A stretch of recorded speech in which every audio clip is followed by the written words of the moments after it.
উজানের ঢল ও টানা বৃষ্টির প্রভাবে দেশের বিভিন্ন স্থানে বন্যা পরিস্থিতির অবনতি, আবার কোথাও পানি কমতে শুরু করায় স্বস্তি ফিরেছে। লালমনিরহাটের তিস্তার পানি বাড়ায় নিম্নাঞ্চলের বন্যা পরিস্থিতির আরও অবনতি হয়েছে। জেলার বিস্তীর্ণ ফসলি জমি, বসতবাড়ি ও সড়ক পানিতে ডুবে গেছে।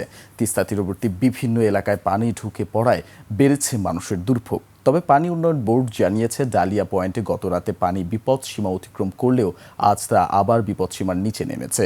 পরিস্থিতি নিয়ন্ত্রণে তিস্তা ব্যারেজের ৪৪টি জল কপাট খোলা রাখা হয়েছে। অন্যদিকে টানা বৃষ্টির পর সুনামগঞ্জে রোদের দেখা মিলেছে। উজানেও বৃষ্টি কমে যাওয়ায় সুরমা, জাদুকাটা সহ বিভিন্ন নদীর পানি নামতে শুরু করেছে।